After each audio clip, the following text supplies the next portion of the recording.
Decíamos saldríamos mejores, pero no ha sido del todo así. La opinión generalizada tras 2 años de COVID es de cierta decepción, una incertidumbre que nos acompaña y que parece se asienta como modo de vida. En hospitales dicen tampoco ha cambiado tanto la cosa, pasamos del aplauso a la culpa y al olvido. Para quienes han perdido un ser querido, la pandemia queda muy alejada de lo que vemos en redes sociales. Hoy el COVID queda en un segundo plano, pero su huella es persistente. Tras 2 años, ¿qué ha cambiado? Arranca Calle Ancha.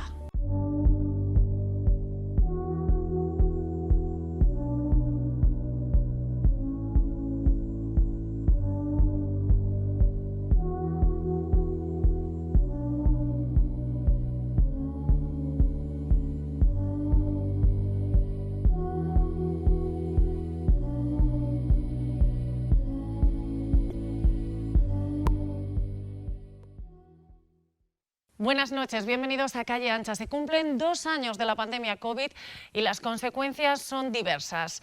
Queremos analizar lo que ha cambiado en nuestras vidas y en hospitales. Para ello, como cada semana, primero los datos.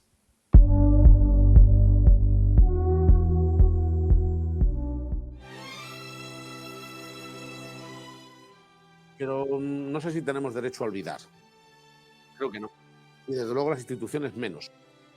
Pedir disculpas a todas las personas que se hayan visto no solo afectadas, sino a todas sus familias y a toda la gente que ha vivido aterrorizada y todavía hoy, Más de 6 millones de fallecidos y cerca de 450 millones de contagiados en todo el mundo. 2 años después de la propagación COVID, la pandemia deja una huella imborrable. El próximo lunes entra en vigor un nuevo protocolo COVID que acaba con el aislamiento de los casos leves. Podrán ir al colegio o a trabajar, pero el personal sanitario será la excepción. Quien trabaje con personas vulnerables no tendrá que aislarse en casa, pero no acudirá a trabajar al menos durante 5 días. El uso de la mascarilla parece tener días contados.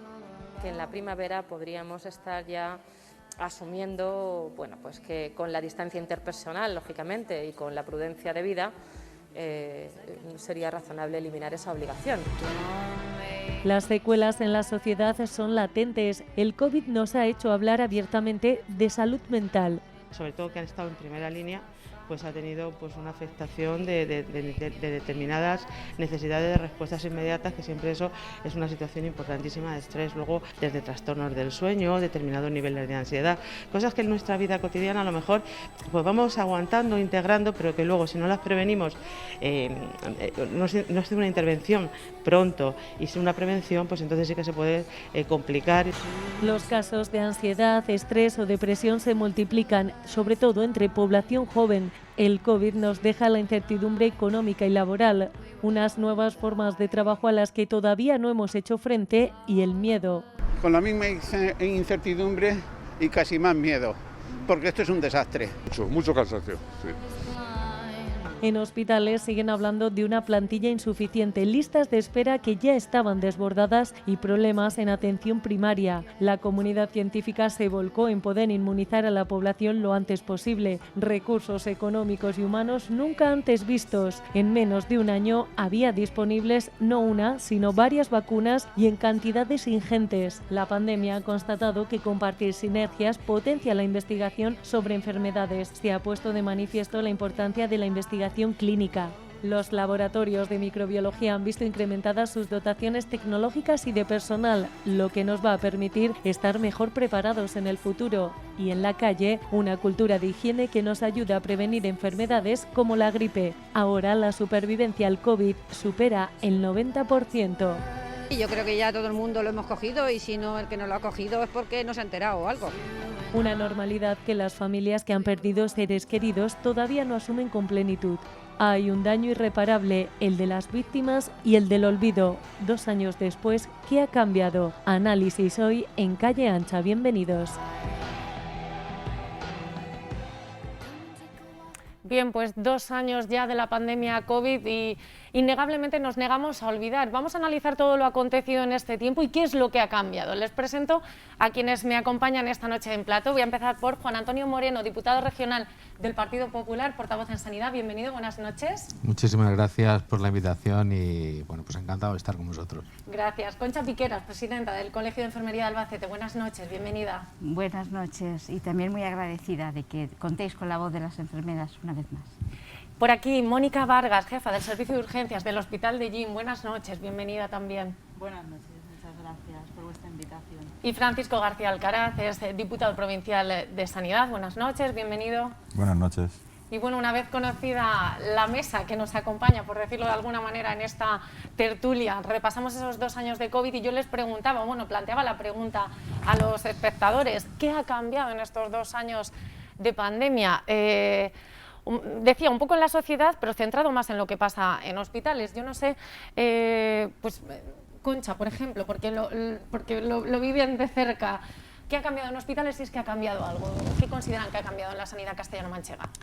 Han cambiado muchas cosas. Yo creo que igual que en casi todas las casas, los hospitales son algo diferentes y en el primer momento ya todos conocimos que casi todo se cambió para dar entrada y cabida a esas necesidades de asistencia que se estaban viviendo.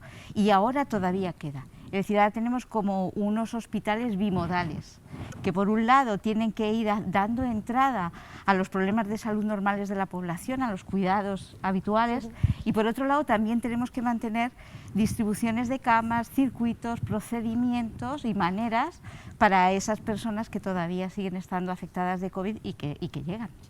Mónica, si alguien sabe lo que ha cambiado en estos 2 años de pandemia ha sido el servicio de urgencias, en este caso en el Hospital de Llin. Yo no sé si consideráis que sí que ha cambiado algo el COVID en estos 2 años. Sí, ha cambiado mucho, ha cambiado muchísimo. Nosotros, como sanitarios todos, en todos los servicios de urgencias, nos encontramos con una situación no conocida, desconocida absolutamente, que nos hizo flexibilizar todos nuestros circuitos, nuestra estructura arquitectónica.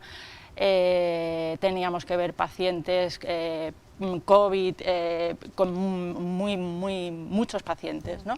Y nos encontramos que tuvimos que cambiar nuestro circuito habitual de atención a los pacientes, ¿no? Tuvimos que diseñar 2 circuitos para pacientes COVID y circuitos para pacientes no COVID, porque nosotros seguíamos atendiendo al resto de patologías de la población. En el Hospital de Llin se diseñaron 4 circuitos pediátricos COVID, no COVID, y circuitos de adultos COVID y no COVID. O sea que ha cambiado mucho y lo seguimos manteniendo, claro. Sí. Es lo que voy a decir, se han quedado algunos de esos protocolos, siguen vigentes desde lo que claro, decimos. nosotros a día de hoy mantenemos los 4 circuitos, el circuito pediátrico por un lado y el circuito del paciente adulto por otro lado.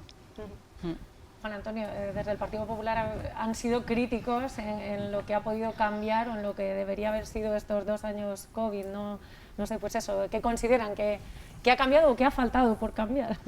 Bueno, nosotros hemos sido críticos, pero desde un punto de vista muy humilde, es decir, nosotros creo que nuestro trabajo ha sido darle voz a los profesionales en el Parlamento regional.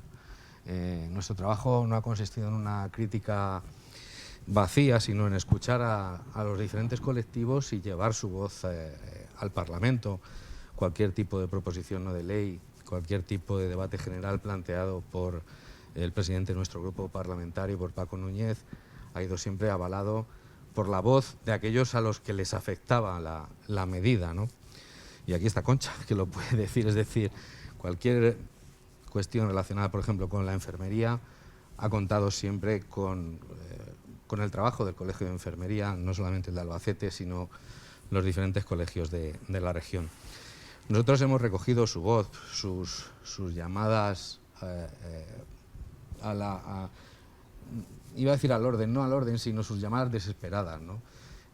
Ha faltado recursos, han faltado medios, lógicamente al principio aquello desbordó cualquier medida en cualquier ámbito sanitario, en cualquier comunidad autónoma y en cualquier país, pero sí que es verdad que con el paso de las semanas, pues lógicamente se podían haber hecho o tomado medidas distintas, ¿no? De hecho, hemos visto que los resultados han sido diferentes en comunidades autónomas.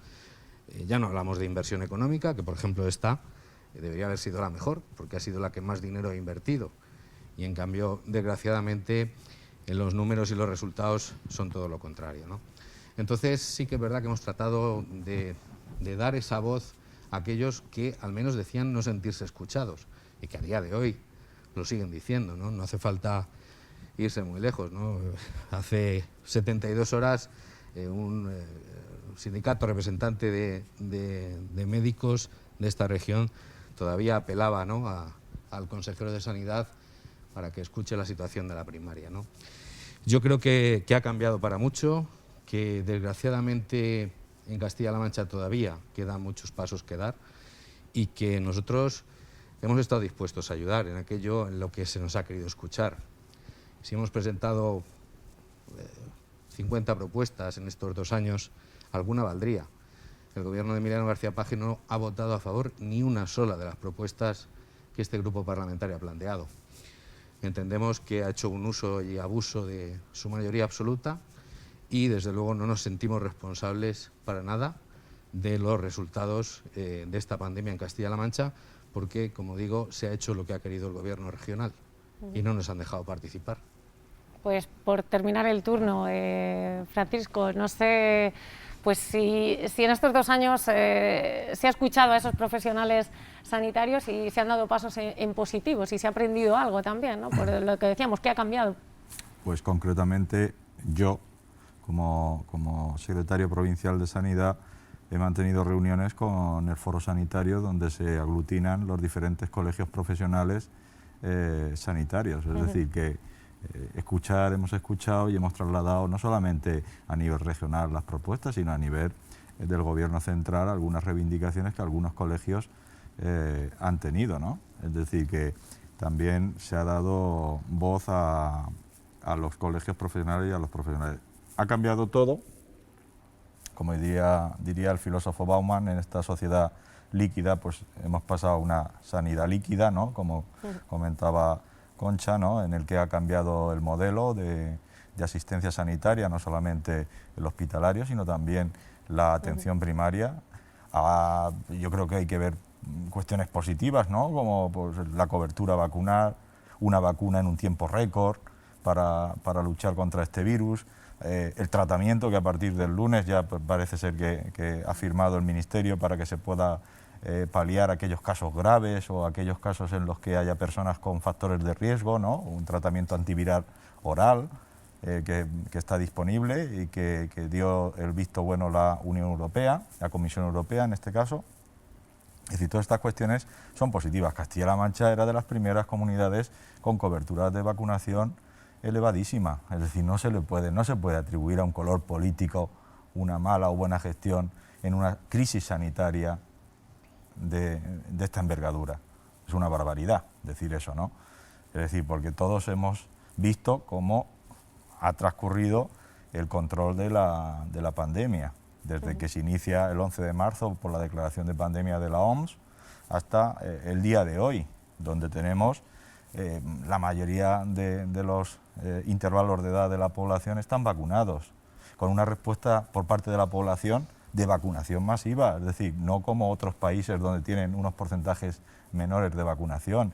Extraordinario el trabajo realizado por los profesionales sanitarios, tanto a nivel hospitalario, en urgencia o en encamación, con el esfuerzo, como ha comentado la jefa de servicio, el esfuerzo que se tuvo que hacer tremendo, que no lo recordamos, tanto por los equipos directivos como por todos los profesionales, de arriba a abajo, y también por los gobernantes, el consejero de Sanidad, el presidente. ¿O es que no estaban preocupados? Claro que estábamos, todos estábamos preocupados para atajar esa cuestión. Y los profesionales de atención primaria, que han hecho una labor extraordinaria, que ya venían arrastrando una necesidad de una reforma que se tiene que hacer de la atención primaria, pero que han abordado y han cumplido muy bien la tarea de atender y de posteriormente la detección y también la vacunación, y el trabajo extraordinario de las enfermeras, que se han encargado principalmente de la vigilancia epidemiológica.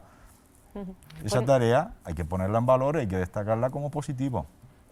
Pues quiero ir a la vacunación, porque bueno, ya que lo comentaba Paco, ¿cómo ha cambiado o cómo cambió el hecho de esa vacunación masiva, por ejemplo, en la recepción que tenían en urgencias? O sea, si había un antes y un después de esa vacuna, de la que también pues mucho se ha dudado por parte de la sociedad en general, ¿no? O cierto miedo, por lo menos. Claro, sí, hombre, ha habido no solo en urgencias, yo creo que a nivel mundial, ¿no? Claro, la vacunación que estábamos todos esperando, yo me acuerdo a los 3 meses de pandemia que todo el mundo hablaba de cuándo la vacuna y lo veíamos tan lejos, ¿no?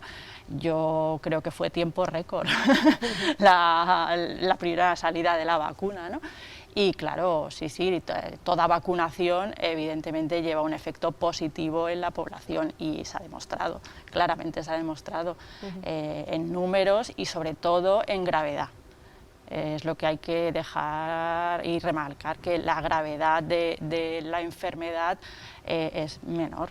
Sigue habiendo sigue habiendo gente que enferma de COVID, pero esa gente que enferma con un grado de gravedad menor.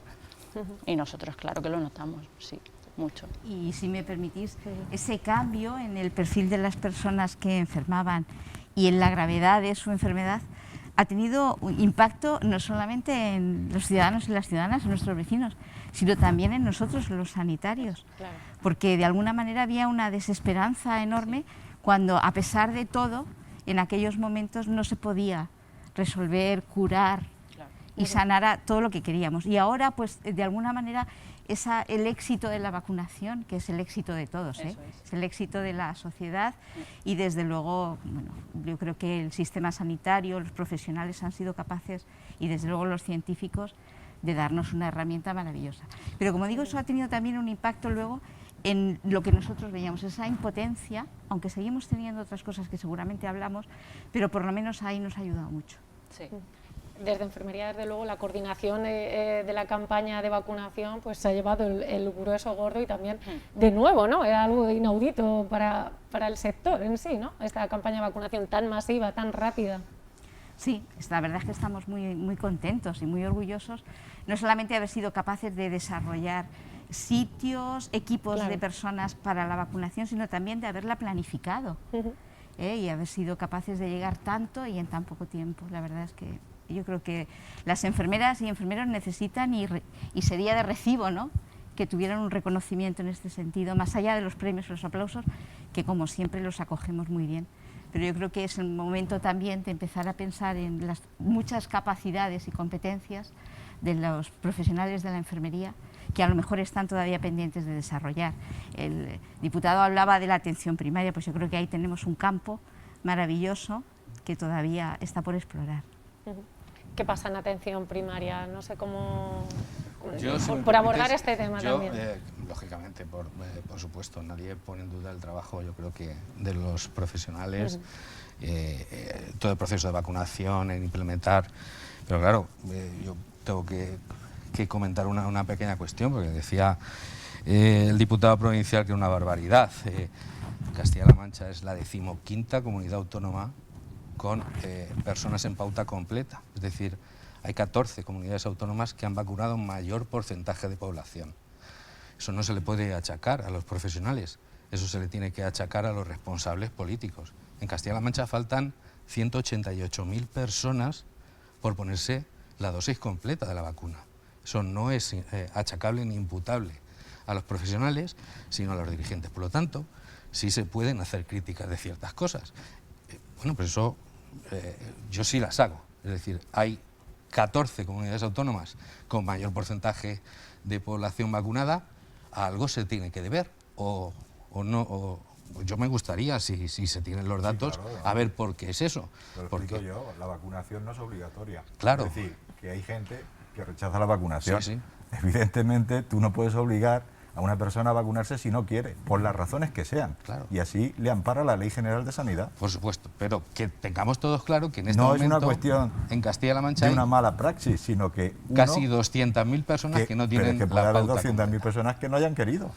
Y en menores de 12 años... No que no se le hayan ofertado, que se habrá ofertado a todos los tramos de edad. Y en menores de 12 años estamos en el 37%, en este momento. Quiero decir, que se pueden hacer más esfuerzos. Bajo mi punto de vista, ojo, cada uno lo ve desde un prisma, es así. No, yo lo estoy viendo desde el prisma epidemiológico, es decir, y desde el prisma evidentemente asistencial.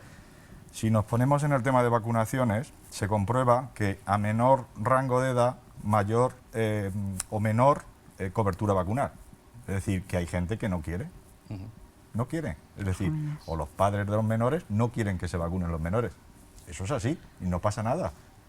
Pero algo tiene que estar ocurriendo porque, por ejemplo, la incidencia acumulada en nuestra región, donde más ha aumentado, y estamos por encima de 400 puntos en incidencia acumulada, es en mayores de 80 años a día de hoy. A día de hoy. ¿Qué es lo que está ocurriendo? Quiero decir, habrá que analizar las situaciones, que yo, si queréis, nos podemos dar todos palmas en el pecho, aplausos, no sé qué, y decir que todo está muy bien. Pero yo creo que hay que analizar muchas cosas que son, yo creo que de carácter objetivo y que los datos están ahí, ¿no? Y volviendo al tema de la primaria y de la enfermería, yo creo que son claves ciertos aspectos de la enfermería comunitaria, darle un protagonismo a la enfermería. Yo creo que en esta región deberíamos haber aprovechado, más allá de los momentos críticos de las 6 olas, en donde seguramente la última y las 2 primeras fueron las más importantes, pues deberíamos haber aprovechado esos momentos para ir tomando decisiones. Es decir, en esta región yo creo que se podían haber adoptado una serie de decisiones al respecto de nuestro personal, que les hubiese dado a ellos también mayor seguridad a la hora de ejercer esta profesión, que lo han hecho de manera inconmensurable, ¿no? Porque yo, que además resido en la localidad, que es la doctora de urgencias, sé que cuando se producían esas colas en la atención primaria inasumibles, todo el mundo terminaba en las urgencias hospitalarias, ¿no? Y que han tenido que redoblar esfuerzos, que ha faltado personal, que aún así, que se han hecho muchas contrataciones, las contrataciones COVID, sí que es verdad que todavía se mantienen en esta región, pero tenemos que ver cuáles son las plantillas, redimensionar nuestras plantillas, dotarlas con la suficiencia para atender la demanda asistencial, porque ahora tenemos también muchos pacientes que desgraciadamente han estado muchos meses sin atender, pero no por culpa de los profesionales, sino por lo que ha ocurrido. Y hay muchas patologías crónicas que tienen sus carencias.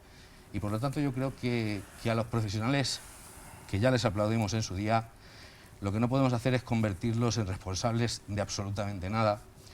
Y otra de las cosas que yo sí que le achaco al gobierno es que muchas veces cuando la gente se agolpaba en los centros de salud y eran colas y no se daban soluciones, les han dejado solos. Y yo creo que el gobierno, bueno, pues ha tratado, no de responsabilizarles, pero les ha abandonado de tal manera que al final hay mucha gente, mucho paciente que pensaba que la culpa es de ellos. Y es que ellos no tenían ni han tenido los recursos necesarios para responder.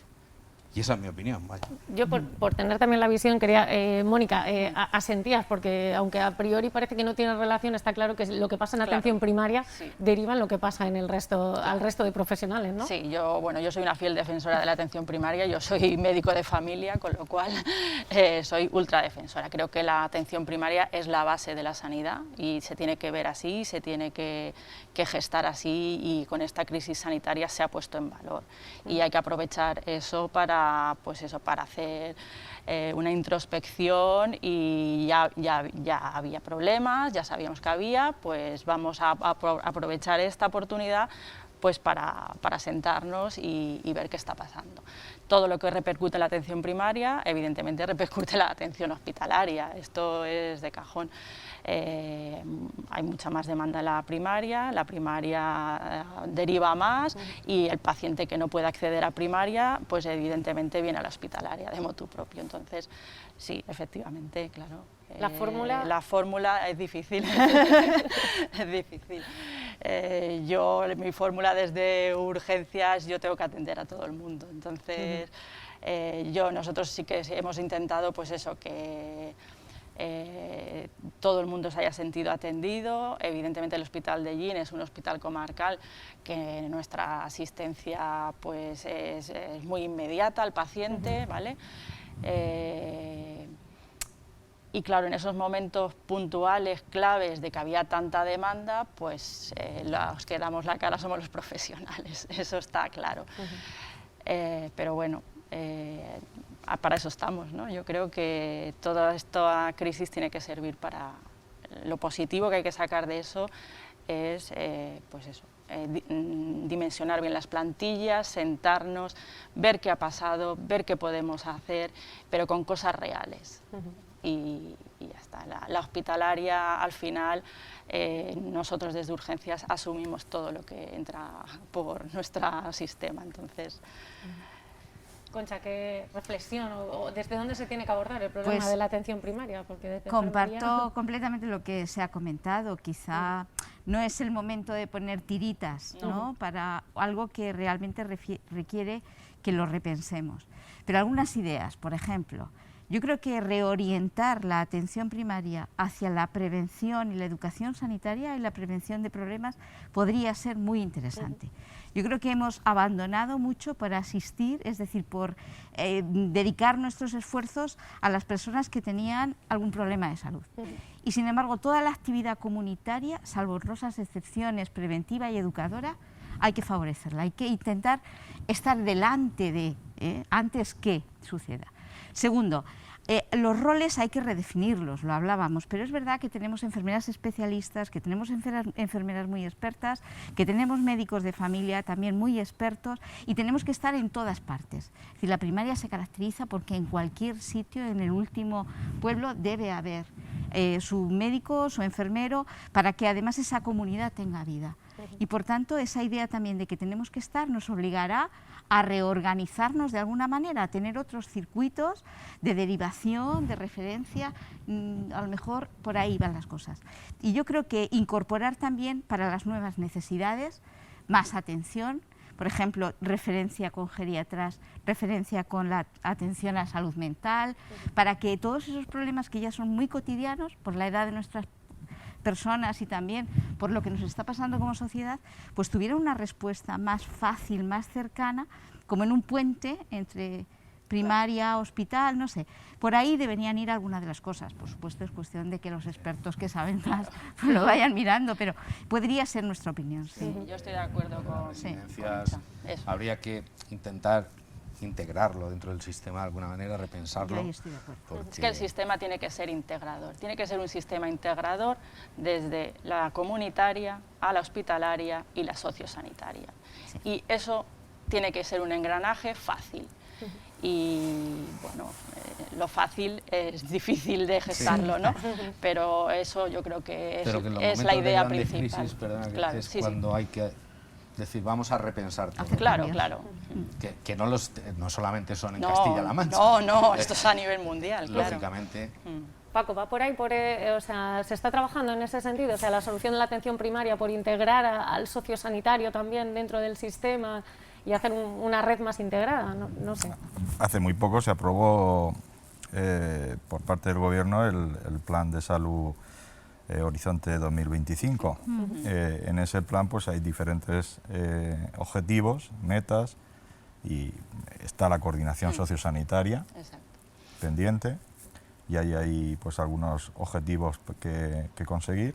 También está la atención primaria, está la atención a la cronicidad, la salud mental. Está la salud mental, es decir, todas estas cuestiones están recogidas en ese plan de Horizonte 2025. Evidentemente también tiene que ver con los modelos de gestión, que también lo ha comentado la presidenta del Colegio de Enfermería, Concha. Pues evidentemente el marco competencial de unas profesionales tan cualificadas, tan bien preparadas como son las enfermeras, pues que pueden alcanzar y tener un papel más destacado y resolutivo en diferentes puntos de la atención primaria, ¿no? Pues también puede ser que, no lo digo como experimentar, sino que en otros países de la Unión Europea se está haciendo. Es decir, con mucho éxito. Sí, además. sí. Entonces, no es algo nuevo, es algo que está aprobado ya en otros países de la Unión Europea. Lo que sí que sabemos es que la reforma de atención primaria no va a venir de la mano de los recortes, ni de personal, de los recortes en obras e infraestructuras, ni los recortes en derechos. En otra época sí que hubieron recortes. En esta, el presidente Emiliano García Paje sabe perfectamente que esa no es la línea. La línea es invertir, apoyar y reforzar todo el sistema sanitario castellano-manchego. Y concretamente hay que reformar, con esos objetivos y esas metas marcadas en el plan de salud, la atención primaria. Es importante también reorientar la atención primaria con la atención domiciliaria, con atender al mayor en su domicilio hasta que se permita, y de ahí pasar pues a otro nivel, a otro recurso sociosanitario como puede ser el ámbito residencial, ¿no? Pero que hasta que pueda, donde mejor está es en el domicilio y en el entorno vecinal y familiar de la persona. Yo no sé Yo lamento si... Sí, no, claro, podéis que se intervenir derive... cuando queráis, Claro, que sí. para eso es una tertulia. Claro. Yo lamento sinceramente que se derive al ámbito político, es decir, el repetir como un mantra, todo como hacen todos los jueves el Partido Socialista en el Parlamento, la misma frase que acaba de decir. Comenzado, Pero bueno, pero bueno, yo sí, yo puedo, quiero Ya, decir, pero yo no me voy a callar entonces no lo lamentes. ante tales afirmaciones, ¿no? Porque claro, el problema es que son dos crisis distintas. En una crisis, la del año 8, 9, 10, 11, 12, Europa recorta, impide gasto, impide contratación de personal, restringe plantillas, y en otra abre el grifo, como es esta actual, hay que gastar todo lo que se pueda y más, y se está permitiendo el gasto, es decir, partiendo de el diferente trato que Europa da a una crisis y a otra, pues lógicamente se hacen políticas de una manera o de otra. También tengo que decir una cosa, el único gobierno del Partido Popular que ha habido en 40 años en Castilla-La Mancha, solamente en el tema sanitario, no voy a decir más, encuentra en el año 2011 158.000 facturas sin pagar, 1.092 millones de euros sin abonar, 400 millones de euros a farmacéuticos sin pagar, 200 millones de euros en infraestructuras de centros de salud y otros 200 millones de euros a la sanidad privada sin pagar. Quiero decir, cuando uno quiere presumir de algo, también debe de decir en qué situación lo deja. Y no quiero con ello desmerecer ningún tipo de gestión. Pero es que achacar que el gobierno de Emiliano García Paje lo lleva haciendo 7 años, al gobierno anterior, la situación de la sanidad, me parece realmente ya de chiste de niño pequeño. Y lo tengo que decir así. Y por lo tanto, que ahora se quiera decir aquí que antes se recortaba y ahora se gasta porque Europa permite, no es que permite, Europa ha dado todo el dinero del mundo para poder contratar, por ejemplo, en nuestra región, 4.000 enfermeras. Por ejemplo. Entonces, antes no lo daba, ahora lo da. Y de hecho, el contrato que le hace Emiliano García Paje lo hace específicamente, dice que es con dinero de la Unión Europea. Y lo pone en el contrato. Con lo cual, cuando se hacen ciertas afirmaciones y se quiere dar seriedad y rigor a lo que uno dice, pues yo creo que habría que contarlo todo. Hombre, con medias verdades, bueno, una media verdad es peor que una mentira. Dice que el gobierno regional de Emiliano García Paje, la inversión que hace la hace gracias a la apertura, ¿no?, lo ha dicho literalmente, del grifo de la Unión Europea. Eso es ahora, a partir del 20. Pero del 15 al 19, que gobierna ya, se hace inversión, se retoman las obras de todos los hospitales, centros de salud, contratación de personal, etcétera, y estaban todas las normativas del Ministerio de Hacienda para, con el techo de gasto y no gastar más de lo que debe gastar, estaba vigente en ese tramo. Es decir, que lo que tú estás diciendo es desde la pandemia del 20 hasta hoy, pero anteriormente. Es decir, no se puede decir una media verdad, se tiene que decir entera. De todos modos, si me permitís, yo creo que a Mónica y a todos nosotros Lo que os pediríamos es que, igual que en el 86, fuéramos capaces de un pacto por la sanidad pública, y con el hueco que debe tener, lógicamente, la sanidad privada, pero que nos permitiera a todos poner en su medida los que somos, cuántos somos, de qué tipo somos, qué recursos necesitamos para hacer bien las cosas. Y que eso se tradujera en servicios lo mejor posible, que yo creo que todos estamos dispuestos. Y necesitamos un poco ese consenso. Y en ese consenso que se aborde de manera seria qué cosas deben evolucionar, cambiar, cómo deben y cuánto ser retribuidos los profesionales para fidelizarlos, porque tenemos pérdidas que no podemos permitirnos, y de alguna manera hacer que Castilla-La Mancha, bueno, en España, pues tengamos una cosa. Y eso pasa por una conferencia de presidentes autonómicos. Eso es, yo os pediría, por favor, por todo. Sí, porque como nosotras no somos... Vamos a centrarnos en estos 2 años, porque si nos vamos muy atrás, al final no avanzamos. No, pero es verdad, yo soy coincidente en que creo que el Parlamento Nacional, en este caso, el Congreso de los Diputados, debe ser el escenario donde, junto con una conferencia de presidentes autonómicos, se repiense, o sea, todo lo que es la sanidad pública. Efectivamente, la sanidad privada tiene que tener su espacio, eso es así, pero sí que es verdad que cuanto mejor y más dotada esté nuestra sanidad pública, pues lógicamente menos recursos públicos hay que derivar también a la sanidad privada, ¿no? Por lo tanto, yo soy coincidente en ese modelo, y además soy partidario de que esta catarsis nos sirva para eso. Claro, es que la misión, yo creo que las grandes crisis llevan, al final la conclusión tiene que ser esa, una crisis como la que hemos tenido, una crisis sanitaria. No se trata, perdón, de devolver competencias al Estado, ni nada que se le parezca, quiero dejarlo claro. Lo que se trata es de aprender, y hemos visto necesidades, pues valorar esas necesidades.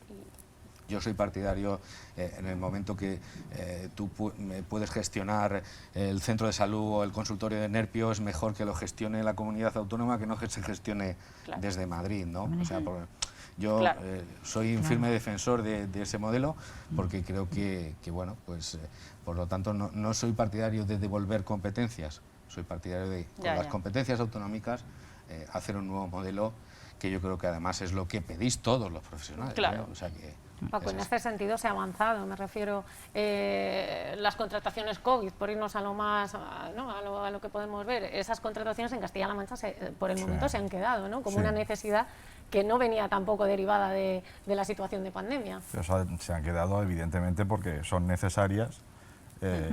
Hace 2 días salíamos de una 6ª ola con una nueva variante. Estamos hablando de una crisis biológica, es decir, provocada por un virus que da lugar a una enfermedad muy grave, y evidentemente eso sigue estando presente. Y hay que atender la urgencia. La urgencia es esa. El miedo, como se ha dicho, de las consecuencias, no solamente físicas, sino de salud mental. El miedo que han tenido los profesionales, la gente, y que siguen teniendo, es importante. Y ese miedo pues genera pues un comportamiento y una incertidumbre y pues una situación que sigue estando presente. Yo quiero ir ahí a las secuelas COVID, ¿no? Más allá también de lo que decimos, pues existen unas secuelas emocionales que desgastan tanto a los profesionales como a quienes atienden a diario. ¿Cuál es la percepción que tienen de esas secuelas COVID a día de hoy en la sociedad? Que es una de las consecuencias, desde luego, que no se pueden negar. En la sociedad ha dejado una huella, desde luego, bien clara. Yo creo que hacía muchísimos años, muchas generaciones, que nadie se tenía que enfrentar a enterrar, a perder a sus familiares y a sus seres queridos sin acompañarles hasta el final. Y bueno, esto lógicamente tardaremos en superarlo. Los profesionales sanitarios, por ese estrés que comentábamos, esa especie de sensación de frustración, de no poder, y también es verdad, como se ha señalado, que en los primeros momentos no teníamos ni los procedimientos, ni los circuitos, ni los materiales suficientes y probados. Eso después se ha ido lógicamente incorporando. Psicológicamente esa fatiga, ese impacto, tiene que quedar y queda. Y requeriremos a lo mejor algunos recursos específicos para resolver en aquellos compañeros y compañeras que no lo vayan pudiendo resolver con sus propios medios. Y también incidir que en la formación de los médicos, de los enfermeros, de los sanitarios, se dedique un capítulo a esta gestión de las emociones, quizá con más ahínco, al acercamiento a la muerte, a la pérdida y a la gestión de estas situaciones de estrés. Y seguramente me equivoco, si me equivoco me corriges. Seguro. Creo que además se manifiesta en la época en donde no es el pico es decir, en las olas, cuando teníais tanto trabajo, ahí no se manifestaba tanto como en los momentos en donde ese pico bajaba.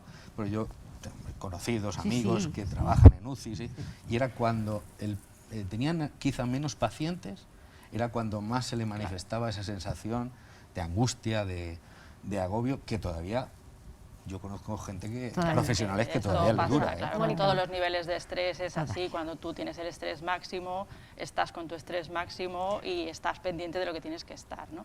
Los sanitarios lo hemos vivido a doble cara, porque somos sanitarios, pero somos población general, y entonces hemos sufrido las consecuencias de los sanitarios, hemos sufrido las consecuencias de la infección y de la población general.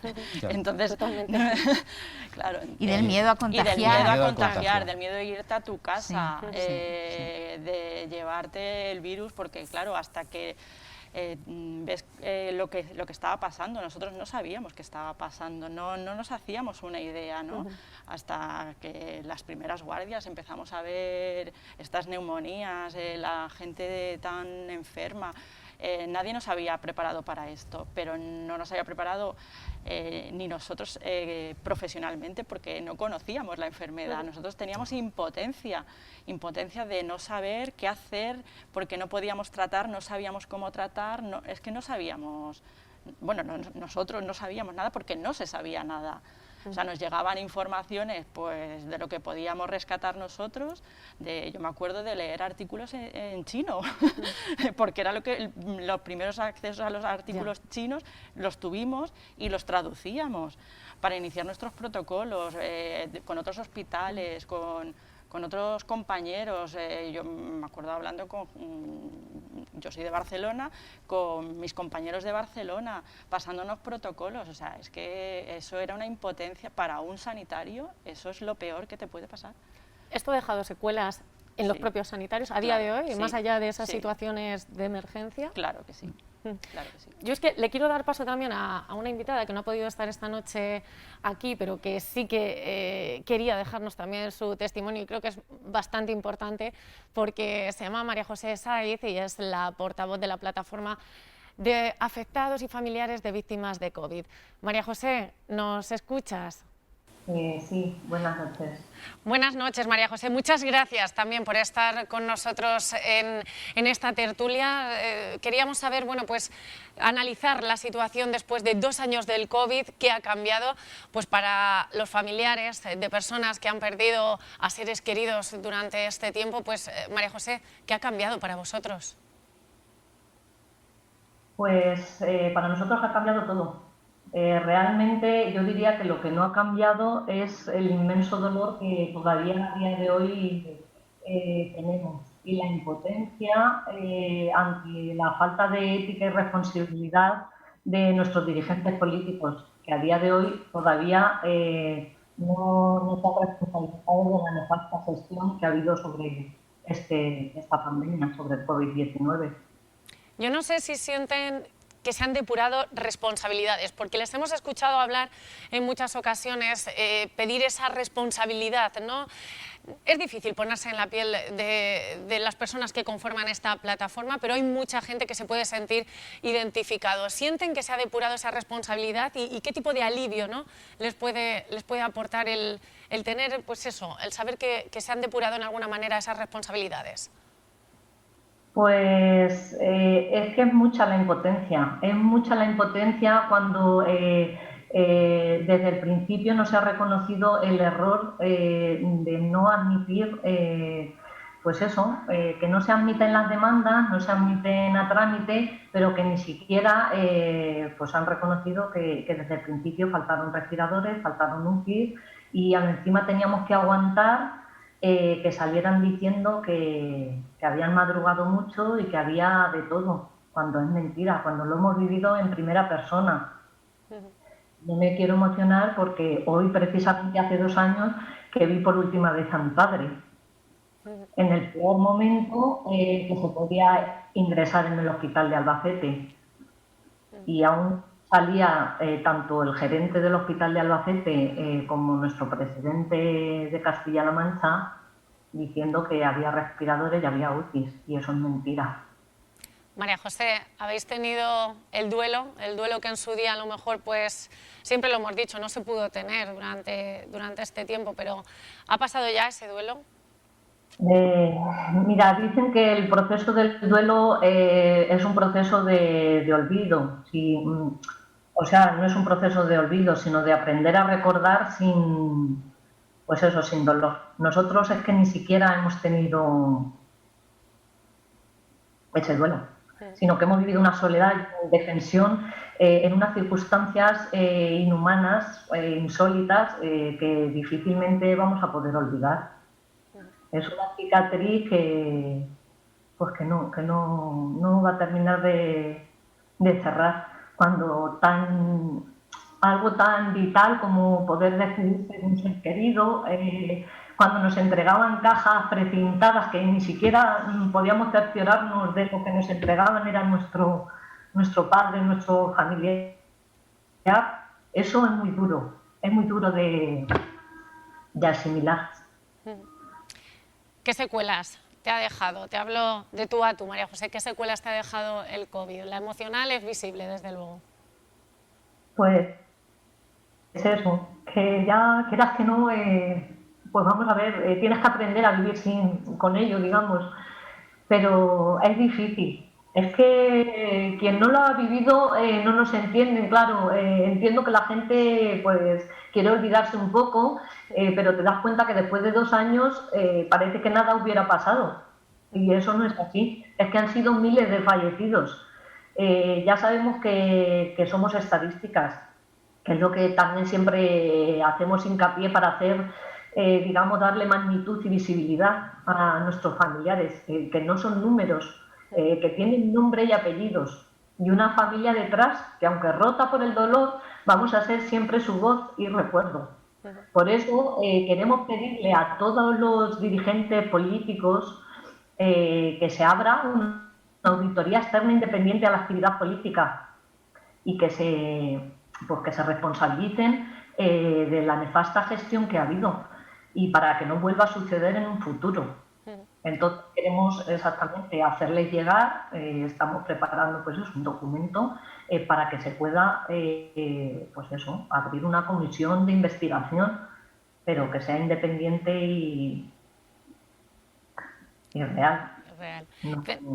Precisamente, iba a decir, tenéis un listado oficial, porque yo insisto muchísimo, desde luego, no son números, tienen nombre y apellido, y es importante recordarlo durante la pandemia, durante lo más duro y ahora, ¿no?, en el post. Pero ¿hay un listado oficial de víctimas en Albacete, en Castilla-La Mancha? Es que eso es lo que queremos exigir también con la auditoría, y además les proponemos y queremos proponer que en las Cortes, bien nosotros o bien ellos, que por lo menos lean con nombre y apellidos todos los autorizados que tenemos en la plataforma, que es una ínfima parte de la magnitud de esta pandemia. ¿Sienten que se ha olvidado? Bueno, pues han pasado muchas cosas, pero desde luego sienten que la sociedad en general, pues nos hemos olvidado un poco también de lo que ha sido esta pandemia. Hace 2 años, ¿no? Y es el momento en el que, bueno, pues en cierto modo regresa el COVID, ¿no? Se vuelve a hablar en los medios de comunicación, estamos esta noche hablando de ello, analizando qué ha cambiado, pero no sé cómo lo ven. Pues es precisamente eso, nos da la sensación, claro, mucha gente luego hablas con ella y sabes que ha pasado por lo mismo, pero es como que nadie quiere hablar de ello, como que nada ha pasado, como que son miles de fallecidos, pues a quien le ha tocado es quien lo tiene que, digamos, sobrellevar, pero es que a día de hoy igual no dan como estadísticas y hasta la semana pasada había 200, 300 muertos todavía por COVID.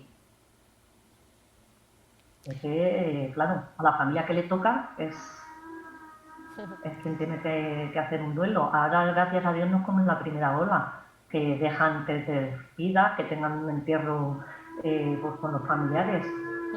María José, perdona. En la primera ola eso era inhumano esa palabra. Eso no se va a poder olvidar nunca, porque es que no podías hacer un duelo ni poder estar con tus familiares. Ya no solo despedirte de tu ser querido, sino de acompañar ese proceso con el resto de familia. Eso es muy difícil. María José, te agradezco infinitamente el que esta noche hayas querido entrar en plató en esta tertulia. Es el testimonio que nos cuentas, pues yo estoy segura que más de uno se identifica con él. Y bueno, pues aquí tenemos en plató a representantes políticos, institucionales también y dentro de la profesión sanitaria. Yo no sé qué le gustaría ver el día de mañana cumplido, es decir, bueno, pues con qué se podrían quedar los familiares de víctimas del COVID, en cierto modo, pues con ese alivio que todavía a día de hoy no lo tienen. Pues precisamente eso, que se haga una auditoría y que reconozcan todos los errores tan evidentes que se han cometido, por lo menos que tengan la humildad. Es que no pedimos otra cosa, sabemos que esto es inviable y que se están desestimando todas las querellas, pero por lo menos que tengan la humildad de reconocer de que no se hicieron bien las cosas, que les vinieron grandes, pero encima es que tuvimos que aguantar no solo el dolor, sino el escuchar con la prepotencia que se decía que ya echaríamos cuentas, que todo se ha hecho bien. Y me refiero a todos los grupos políticos. Esto no es... lo que pedimos es que se trabaje en conjunto, realmente por los ciudadanos. Que no digan, tú has hecho esto, el otro no lo ha hecho, no. Que se trabaje en conjunto para que esto nunca más pueda volver a pasar. Es que en plena ola decían que había EPIs y había medios para los profesionales, cuando es mentira. Cuando nosotros desde la plataforma... hasta incluso el mes de julio estábamos mandando material a urgencias del Hospital de Albacete, a Motilla, residencias, a un montón de sitios que carecían de ello. Entonces, que no vuelva a ocurrir, que trabajen realmente para ello. María José, lo dicho, muchísimas gracias por estar esta noche en plató. Yo espero que por fin los familiares pues, puedan tener o puedan pasar el duelo con cierta paz. Muchas gracias, María José. Un saludo. Muchas gracias por darnos voz. Buenas noches. Bien, pues quiero pues, comentar un poco lo que acabamos de ver también, porque hablar con María José es un claro ejemplo, ¿no?, de esa herida abierta que ha quedado en la sociedad y que conlleva muchas cosas. Paco, directamente la plataforma pues, pide responsabilidades, depurar responsabilidades es algo que hemos escuchado mucho también en estos años y que los propios familiares dicen que lo necesitan para poder hacer ese duelo con paz. ¿De qué modo esa auditoría que piden, ese listado oficial podría hacerse para que esto pues, bueno, se pudiera cerrar esa herida? Los procedimientos que marca en el ámbito administrativo se pueden hacer diferentes tipos de actuaciones y luego también está el ámbito judicial, es decir, que son dos ámbitos diferentes. Es decir, que cualquier iniciativa se puede llevar a cabo. Siempre hay que tener el recuerdo y es difícil, es muy difícil pues consolar pues a los familiares de las víctimas durante esta pandemia COVID, sobre todo en la primera ola. Hay que tener siempre el recuerdo presente de todos los fallecidos durante esta pandemia y el apoyo a los familiares pues siempre hay que dárselo. Yo creo que esa es la línea que hay que seguir. Mónica, no sé si escuchando un poco, pues también a una le vienen recuerdos que decía, es que lo decía, dice, parece como que no queremos hablar de ello, ¿no? Claro, como que claro. queremos un poco olvidar todo lo Claro, pasado y pero centrarnos en avanzar. Eso es nuestra cultura, ¿no? Nuestra cultura es tender a esconder lo que no nos gusta, ¿no? Y lo que no queremos hablar, pero hay que hablar de ello y efectivamente estoy con Paco, hay que recordar y hay que darles voz, evidentemente, a las víctimas, hay que darles visibilidad y hay que darles sobre todo apoyo sanitario e institucional, es fundamental. Concha, historias así, yo sé que también el enfermero a veces es consejero o consejera y muchas veces cuando van familiares de este tipo, pues me imagino que más de una vez han hablado, ¿no?, con pacientes en esta misma situación. Sí, desde luego lo primero es trasladarle un abrazo a María José. Y yo creo que ha explicado muy bien los sentimientos que tienen y de alguna manera yo creo que todos los que estamos aquí lo entendemos. La segunda, comparto la idea de no olvidar. Es decir, esto ha pasado y lo peor que podemos hacer es olvidarlo y no hacer nada. Y poner el reloj de nuevo a cero, no, el reloj no está en cero. Entonces deberíamos, sobre todo, aprender. Y también estoy de acuerdo con ella, que para aprender debemos ser serios y hacer una auditoría.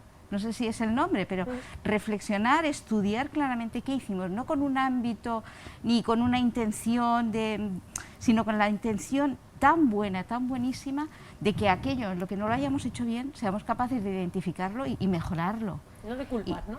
Bueno, eso como ha explicado Paco y creo que todos, pues cada persona luego tiene en un Estado de Derecho donde puede o no ir.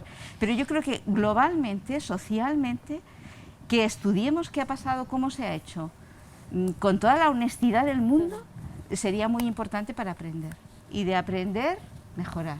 Porque las pandemias van a seguir estando. Claro, es que de aquí sacamos oportunidades de mejora, ¿no? Es que lo principal es eso, ¿qué podemos mejorar? Y desde una crisis tan brutal, pues al final lo positivo es la oportunidad de mejora y de ofrecérselo a la población.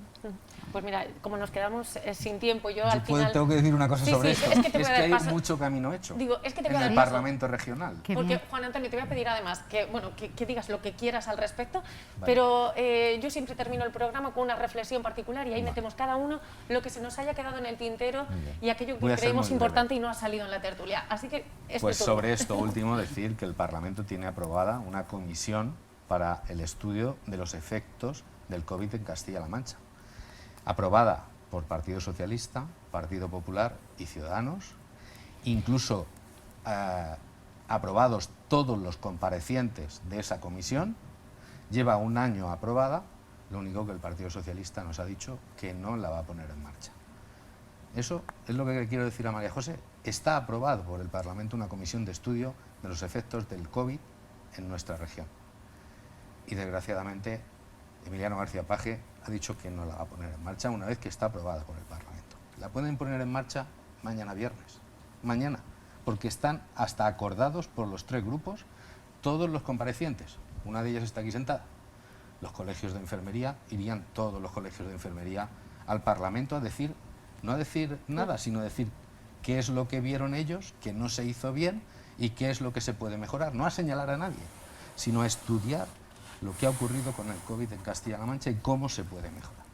Pues eso está aprobado, pero desgraciadamente falta que el presidente de esta región diga que empiece mañana, que hasta ahora lo único que ha dicho es que no se va a hacer. ¿Vale?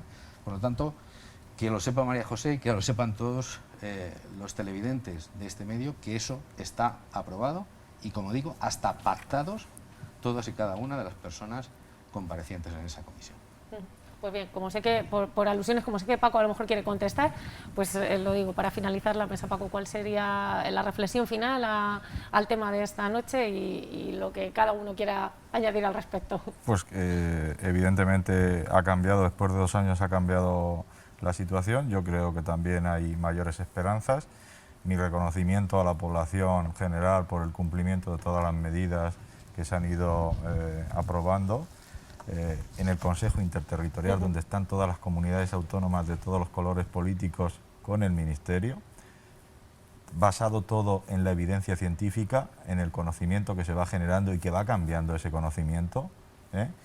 Mi reconocimiento a esa población también por aceptar las medidas como pueden ser la vacunación e ir masivamente a vacunarse, y mi reconocimiento al trabajo realizado a los profesionales sanitarios de atención primaria, que han hecho un trabajo extraordinario, atención especializada, sociosanitario, y también a las auxiliares de ayuda a domicilio, que en esta provincia pues han atendido y se han ocupado de los mayores en sus domicilios. Mónica, ¿cuál sería la reflexión, ¿no?, del tema que decíamos al principio? 2 años y, bueno, pues, ¿qué hemos aprendido? ¿Qué ha cambiado? Bueno, pues hemos cambiado todos y yo creo que este cambio se tiene que ver reflejado en unos resultados. Y que, bueno, pues efectivamente se nos tiene que escuchar, se tiene que escuchar a la población, se tiene que escuchar a los sanitarios y al final, pues, de todo esto que podamos salir reforzados y mejorar. Concha, te toca finalizar y concluir el tema Pues, que hemos tratado. Muchísimas gracias. Yo quisiera aportar un par de cosas. Una, yo creo que los profesionales sanitarios en esta región han demostrado tener talento, necesitamos recursos. Y la segunda cosa es la ciencia. Yo creo que ya está bien de tener un país subdesarrollado. La ciencia nos salva, la ciencia nos da oportunidades y yo creo que hay que hacer una apuesta decidida por la ciencia y los científicos, que, bueno, de vez en cuando salen con su bática blanca a decirnos que son los más precarios en el empleo, que echan días, noches y tardes con unas jornadas y sin embargo son entusiastas. Bueno, pues vamos a ver si apostamos decididamente por la ciencia. Así que mis últimas palabras de agradecimiento a los y las científicos. Pues bien, nos quedamos con muchas cosas que tratar. Yo decía, vamos a hablar de las consecuencias o de lo que hemos aprendido, pero por ejemplo nos dejamos pues aparte lo que la cultura científica que hemos aprendido, ¿no? Algo que parecía que, bueno, no nos acordábamos y ahora hemos visto la importancia real que tiene y en nuestros días, ¿no?, en el futuro. Agradecerles a todos pues las opiniones, que nos ayuden a analizar un tema en primera persona, como suelo decir, y a ustedes, pues gracias por estar ahí, porque sin ustedes esto no es posible ni tiene sentido, así que les espero el jueves que viene en Calle Ancha con un nuevo tema que tratar. Buenas noches, sean muy felices.